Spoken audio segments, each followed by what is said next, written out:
Oke, kembali lagi dengan video untuk pembelajaran ya. Nah, jadi di video pertama saya pernah membahas mengenai support dan resistance. Ya, kita review sedikit di mana cara melihat support dan resistance. Kita melihat candle yang paling sering kena. Oke.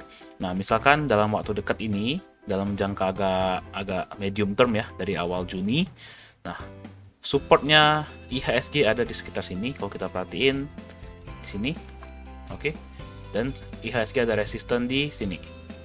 Nah, maka dari itu ketika IHSG hari ini berhasil break, ini menandakan bahwa IHSG bisa lanjut mencari resisten baru. Oke. Nah, bagaimana cara mencari selanjutnya? Kita bisa melihat di mana sih resisten terdekatnya IHSG. Nah, pertama di sini ada satu resisten nih kalau kita perhatiin ya. Nah, tapi kan menurut saya ini tanggung, ini ada satu gap. Nanti kapan-kapan akan saya jelaskan gap itu apa sih. Nah, di sini adalah resisten selanjutnya untuk IHSG. Oke, nah setelah belajar mengenai support dan resisten, kita akan belajar mengenai yang namanya trend line. Ya, jadi buat apa sih mengetahui trend line? Jadi kalau kita perhatiin, dalam kehidupan kita, segala sesuatu yang sedang trending, itulah yang bisa menghasilkan uang. Oke, contoh pada awal dari COVID, kita melihat yang lagi trending apa? Adalah masker. Nah, jadi ketika kalian jualan masker pada saat itu, ya memang secara manusiawi itu agak salah. Kenapa? Karena kalau misalnya kalian menimbun masker, terus kalian jual dengan harga tinggi, ya secara manusiawi agak salah. Tetapi secara bisnis sebenarnya itu adalah ide bisnis yang bagus. Oke, saya nggak mendukung mereka, tapi that's the fact. Ya, jadi kita melihat tren apa sih yang lagi heboh sekarang. Nah, kayak misalnya beberapa minggu lalu, ada berita di mana susu beruang.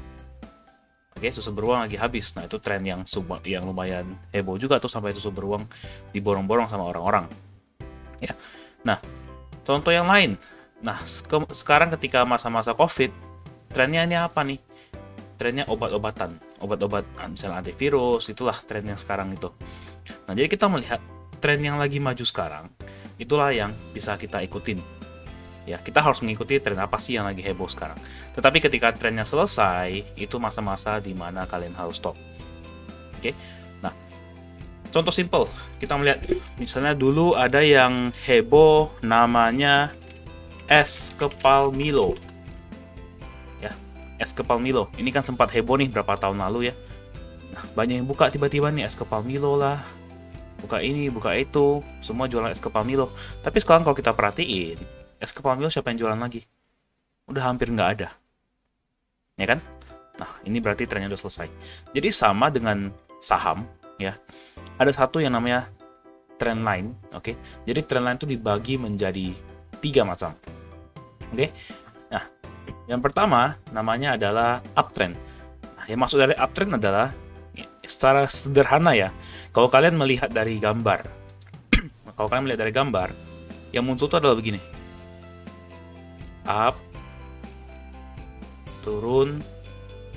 Ini gua kasih udara saja ya. Oke.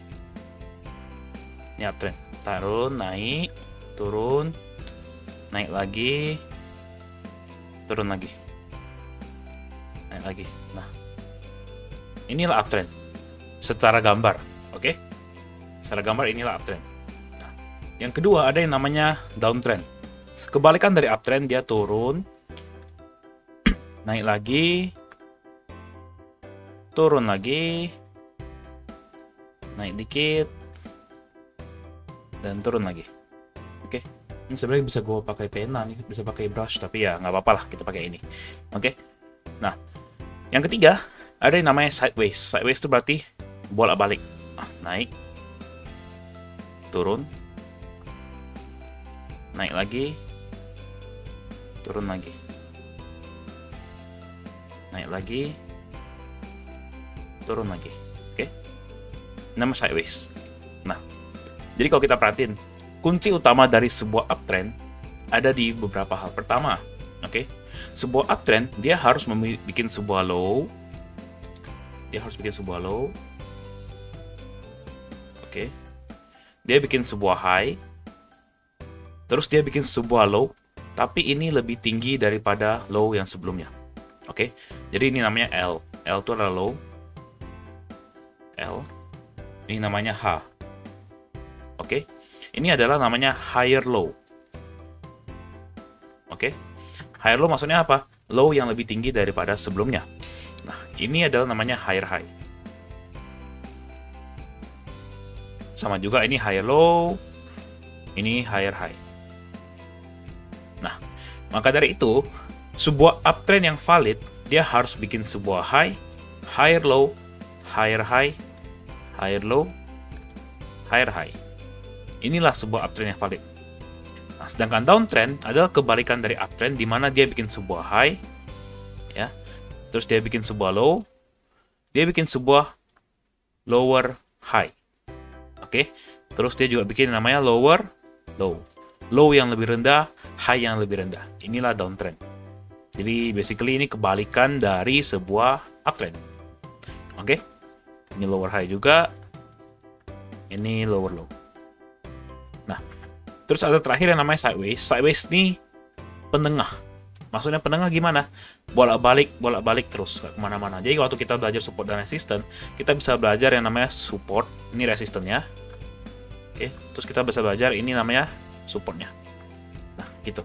Jadi bolak-balik. Masing-masing saham uptrend, downtrend, dan sideways ada cara untuk tradingnya. Ada cara supaya kalian bisa dapat cuan dari sini. Oke, jadi di sini gue bakal bahas gimana sih cara kita tarik cuan dari saham uptrend, downtrend, sideways, dan gimana cara kita kabur dari sini. Oke.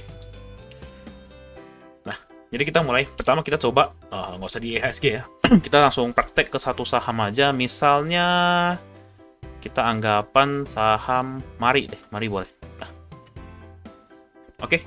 Nah, pertama, jadi step awal ketika kita membuka chart, kita harus lihat saham ini adalah uptrend, downtrend, atau sideways. Itu yang harus kita perhatiin. Oke, kita tarik agak menengah ya, dari ya mungkin sekitar sini boleh. Nah, kita perhatiin situasinya gimana. Ini kan kelihatan jelas nih. Kelihatan jelas banget kalau dia bikin sebuah high. Oke. Terus belum kemana-mana ya. Terus dia bikin high lagi nih sini. Terus dia bikin higher low. Oke, ini kan lebih tinggi low-nya ya daripada sebelumnya ya. Terus dia bikin sebuah higher high. Nah, dia juga bikin sebuah higher low lagi di sini. Walaupun agak tipis, tapi ini sebenarnya kelihatan ini sebuah higher low juga. Ya kan? Next lagi dia bikin sebuah high lagi. Dia bikin sebuah higher low. Berarti bisa kita konklusikan Mari sedang uptrend. Oke. Nah, setelah kita udah mengetahui ini, kita coba gambar garisnya. Misalnya dari sini low-nya ya. Ini low sebelumnya ya. Kita tarik garis ke atas. Nah, kelihatan. Sorry. Oke. Ini kelihatan jelas kalau ini adalah sebuah uptrend ya. Nah, jadi sebenarnya cara trading terbaiknya gimana? Ini kita pakai cara tradisional, kita nggak menggunakan indikator, kita hanya melihat chart dan kita lihat cara masuknya gimana. Oke. Nah, posisi entry terbaik adalah ketika trendline ini disentuh. Kenapa? Karena ketika trendline ini disentuh, otomatis ini menjadi sebuah support. Oke. Kenapa begitu? Karena ketika, kalau kita perhatiin, lagi uptrend, berarti kan ini sahamnya trennya lagi bagus. Tapi ketika trendline-nya dipotong, dilewati, misalnya ini contoh ya, kita anggapan ini nggak jadi naik ya, kita anggapan dia ke sini. Nah, ini berarti dia potong trend, dia akan mengubah trennya misalnya menjadi downtrend atau menjadi sideways. Nah, disinilah saatnya kita harus out, exit. Oke, jadi kalau misalnya kalian nih, contohnya kalian punya barang nih, dari bawah nih, dari 90 atau dari 100 ya, kalian punya barang, terus sampai sini, kalau dia udah potong trendline-nya, udah kalian cabut, keluar. Nah, cara belinya gimana? Selama di dekat garis trendline, kita selalu ingat ada istilah yang namanya buy on support. Oke. Nah, kita harus ingat ini, kita buy on support ya. Jadi ketika dia sentuh trendline, kita buy. Jadi harusnya kita kemarin bisa entry di 312, kita bisa entry, kita bisa ikutan untuk buy. Oke, nah sekarang akhirnya naik. Mantul dari trendline, dia naik. Oke, nah jadi kapan lagi nih kalau mau entry? Dengan cara trendline. Dengan cara trendline kalian harus tunggu dekat-dekat sini. Cuma kalian bisa entry dengan cara support dan resistance biasa. Misalkan cari nih, resistennya di mana ya? Misalnya ada satu support ya, supportnya di mana? Misalnya supportnya di sini nih. Ini kan ada 2 kali kena nih. 380. Nah, kalian boleh entry dekat sini 380. Nah, nanti setelah kalau misalnya break 380, jual. Cut loss. Ingat selalu batasi resiko. Oke. Nah, jadi kebalikan dari uptrend. kita mencari sebuah downtrend, misalnya PNBN. Nah, kalau downtrend ini karena kita main di market Indonesia, ini nggak perlu cari cara untuk beli. Nanti nggak pakai cara ini, nggak pakai cara trend lain, kita pakai cara lain nanti. Ada mungkin akan saya bikin videonya di lain waktu. Oke, nah ini kelihatan nih downtrend. Kenapa? Coba kalian tarik garisnya ke bawah. Nah, kelihatan low, ya ini kan sebuah low. Dia bikin low, ya, bikin lower low, lower high, lower low, lower high, lower low. Nah, ini kan dia mencoba untuk break nih. Dia mencoba untuk break, tapi nggak berhasil. Nah, dia turun lagi, makanya lower low. Nah, dari sini dia bikin lagi lower high, lower low, lower high, lower low, lower high. Nah, ini kalau misalnya garis trendline-nya nggak bisa di break, ya, kita anggapan ini bisa di break, ya. Ini bagus. Berarti apa? Kemungkinan PNBN akan memecahkan downtrendnya. Dia akan lanjut untuk naik. Oke, tapi kita lihat ini adalah resisten kuat di trendline-nya ya. Jadi kita bisa ambil jaga angka di sini. Nah, 785. Kalau dia bisa break 785 ini bagus. Tapi kalau nggak bisa, misalnya nih kalian mau trading nih 765 jual 785. Nah, bisa aja. Nah, 785 kalau bisa di break bagus, dia bisa lanjut naik. Cuman kalau nggak bisa ya kemungkinan dia bakal lanjutkan downtrendnya turun. Oke, sama kalau kita perhatiin Unilever ya. Nah, Unilever ini kalau kita perhatiin juga persis nih downtrend banget nih. Ya, kalau kita gambar dari sini aja. Nah, kelihatan downtrend juga kan? Ya, kapan lagi bisa buy? Ya, kalau bisa break sini bagus. Kalau bisa. Nah, ini garisnya bisa kita geser. Nah, di sini lebih pas, lebih banyak kena. Nah, kalian perhatiin ini Unilever kemarin tuh sempat break downtrendnya, ya, tapi dibalikin lagi ke sini. Nah, jadi ini berarti false break, dia gagal untuk break. Oke, jadi kemungkinan Unilever bisa ngetes lagi ke bawah, bikin sebuah downtrend lower low lagi. Oke, tapi ingat ini semua butuh waktu. Oke. Nah, sedangkan untuk saham sideways, kita bisa lihat PTBA misalnya. Nah, PTBA kalau kita perhatiin, ini kan kemarin sebuah downtrend. Ya. Biasanya setelah downtrend, dia akan mengubah menjadi sideways, baru paling potong trend, bisa mengubah jadi uptrend lagi. Nah, ini kan sebuah downtrend nih, ya kan? Nah, kemarin sempat rebound, oke, pas kena ini, mantul balik, turun lagi. Nah, jadi kita hapus, kita kalau lihat secara jangka pendek, ini sebenarnya kelihatan ada sebuah sideways. Nah, kalau kita perhatiin, kita gambar, kalau cari saham sideways, kalian harus gambar dulu support dan resistennya di mana. Oke, ini kalian gambar dulu. Oke, ini ketemu ya, atau support ya.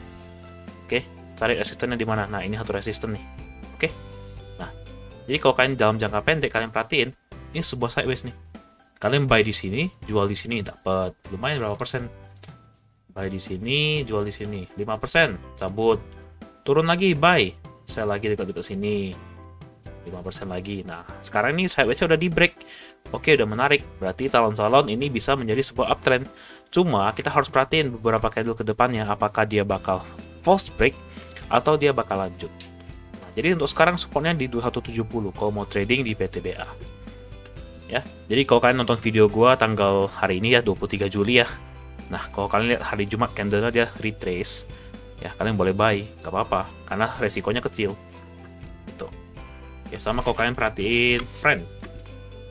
Nah, Friend ini sebenarnya kelihatan, ini kan sebuah downtrend sebenarnya kalau kalian lihat. Ya. Oke, dalam jangka waktu dari 24 Juni sebuah downtrend. Oke. Nah, kalau kalian perhatiin di sini dari downtrend tersebut, ya, kalian breakdown lagi lebih kecil, ini bisa menemukan sebuah sideways. Oke, kalian perhatiin ini sekarang resisten ada di sekitar sini. Ya, 118. Oke, terus ada support di sekitar sini, 107. Nah, ini bolak-balik nih. Oke, bolak-balik. Nah, atau kita bikin di sini 114 deh, lebih pas nih. Kita tarik ke belakang 114. Nah, oke, kita gambar juga ini di sini. Jadi waktu dia downtrend, dia bolak-balik dulu, sempat sideways bentar, break di bawah, di sini lagi sideways lagi, coba untuk break, gagal, turun lagi. Nah, jadi kemungkinan selama Friend nggak break 114, oke, ini kemungkinan bakal ngetes 107 atau 104 bolak-balik sana sini gitu. Karena kalau kita perhatiin agro, nah, agro kan kelihatan nih sebuah uptrendnya, sebenarnya kelihatan banget nih uptrendnya. Oke, ini jelas banget uptrend, bagus banget nih. Oke, nah berarti kalian boleh buy. Gimana caranya? Buy deket sini nih, kan di trend line ini. Oke, nah udah tahu trend line, kita tahu uptrend. Ingat, kalian harus selalu mencari saham-saham. Kalau misalnya mau swing trading ya, kalian harus paham bahwa saham yang uptrend itu bakal lebih baik daripada yang downtrend. Kenapa? Karena kita follow the trend. Trend itu adalah teman kita. Jadi kalau kita tahu saham ini bakal trennya bagus, ya udah kita ikutin aja. Nah, jadi saham agro kalau kalian perhatiin ini udah tahu ini uptrend, berarti masih bagus kan? Nah, kita cari supportnya di mana? Oke, support di sekitar sini 260 ya. Jadi di 260 kalian boleh buy. Kalau kalian cari support yang lebih bawah, ini ada di sekitar sini. Nah, ini kelihatan nih agro ketika udah naik-naik terus, dia sideways bolak-balik. Ngetes ini gagal, turun lagi. Ngetes sekali lagi, oke, berhasil. Udah break. Nah, dia retrace di sini, dia ngetes 260. Apakah 260-nya kuat? Kalau ini lantai yang kuat, silakan buy. Kalian boleh buy. Kalau loss ya set aja paling di sekitar 2130 gitu boleh. Kalau dia di break 2160 kan kemungkinan dia turun lagi ke 1870. Oke. Ya, gitu aja pembahasan untuk trendline ya. Jadi, kalau nggak ngerti silahkan tanya di komen. Sebisa mungkin gue bantu jawab. Ya, ini pelajari basic dulu, support, resistance, sama trendline. Ya, gitu ya. Terima kasih.